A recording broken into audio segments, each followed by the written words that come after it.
सुषुम्ना नाड़ी के रहस्य को जानने के लिए पूरा वीडियो देखिए, अंत तक देखिए।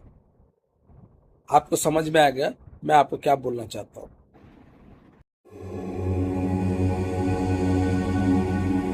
श्वास का भी अजीब खेल है। कभी दाहिने तरफ से चले, कभी बाएं तरफ से चले, कभी दोनों तरफ से चले।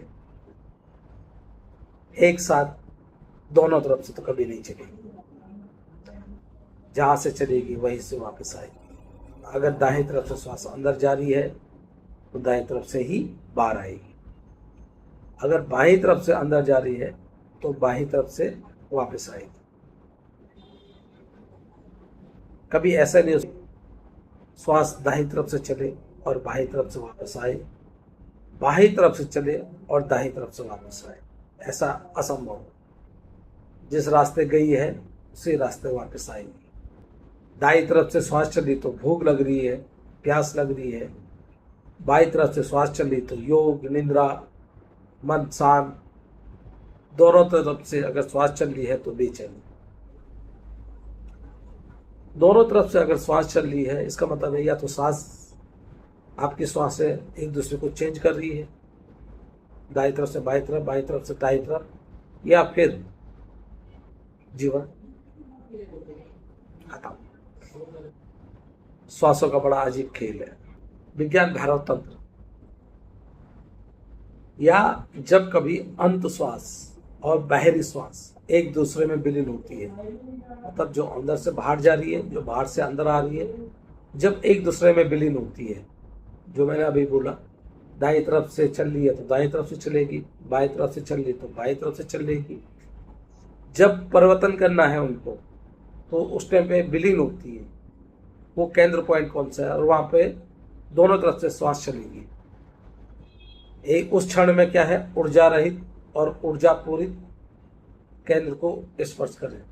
उस पॉइंट को देखिए, खाली श्वास को देखिए ध्यान में बैठ के। देखोगे बाईं तरफ से श्वास चल रही, बाईं तरफ से छूट रही, बाईं तरफ से श्वास चल रही, बाईं तरफ से छूट रही है। 1 घंटा आधे घंटे के बाद ऐसा सोचता कि श्वास अपना रास्ता चेंज करे और दाईं तरफ से चालू हो जाएगी, बाईं तरफ से बंद होगी, दाईं तरफ से चालू होगी। उस क्षण में क्या होगा, जब दोनों श्वासें परिवर्तन कर रही है, अपने स्थान परिवर्तन कर रही, दाया बाया बाया दाया, तो उस क्षण में दोनों तरफ से श्वास चलेगी। उसको कौन नियंत्रण कर रहा है? वो जो एक श्वास दूसरे में विलीन हो रही है, दूसरी श्वास एक जगह विलीन हो रही है, अंदर से जा रही है, बाहर आ रही है, बाहर से जा रही है, अंदर जा रही है, उसको नियंत्रण करने वाला कौन है? कौन ऐसा है जो बोल रहा है कि नहीं दाईं तरफ से चलनी है, अभी बोला है बाईं तरफ से चलनी है, अभी बोल रहा है कि अब नहीं दोनों तरफ से चल। जब आप भागोगे दौड़ोगे तो दोनों तरफ से श्वास चलेगी, लेकिन जब आप आराम से बैठे हो तो एक ही तरफ से चलेगी। या तो दाया श्वास चलेगा या तो बाया, या तो दोनों चलेगा। तो जब वो दोनों चलते हैं उस पॉइंट को देखना है। वो केंद्र पॉइंट, सूर्य नाड़ी आपने सुनी होगी, चंद्र नाड़ी आपने सुनी होगी, और सुषुम्ना नाड़ी भी सुनी होगी। एक का स्थान है आपका जठराग्नि, पेट। एक का स्थान है आपका विशुद्ध चक्र, आपके मस्तिष्क के पीछे का वाला भाग, और एक है आपका मेरुदंड। मेरुदंड जहाँ पे कुंडल होता है,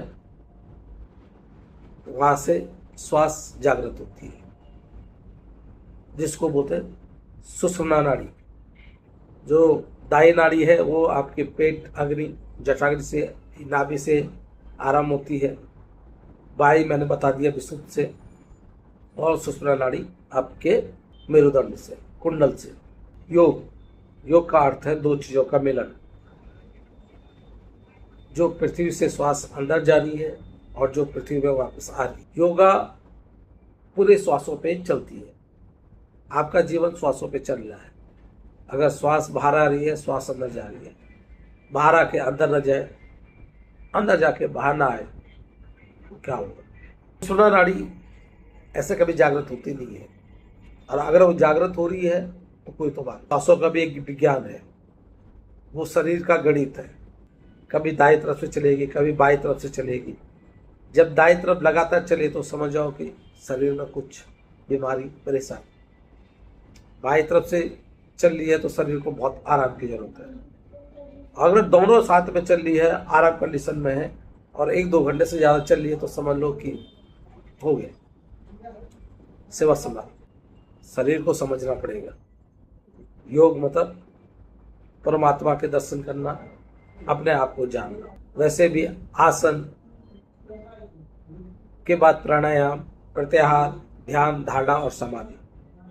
आसन तो किसी भी जगह पे एक जगह बैठना, आपका मेरुदंड सीधा होना चाहिए, तो वो क्या हो गया योग। मेन चीज है श्वास।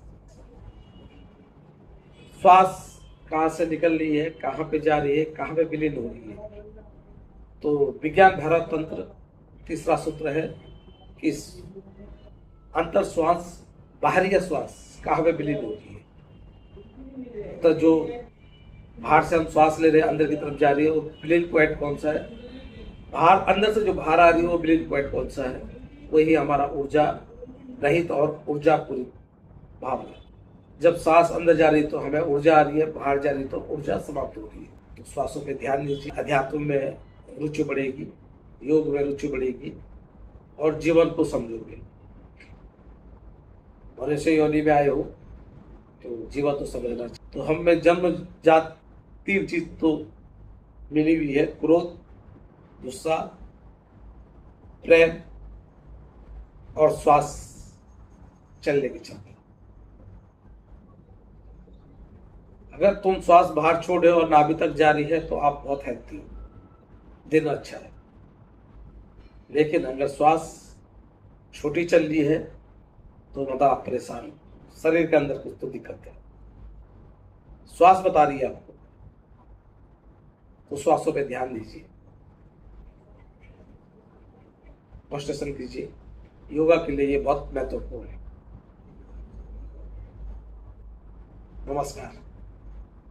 हरीश पुरोहित, ज्योतिषाचार्य।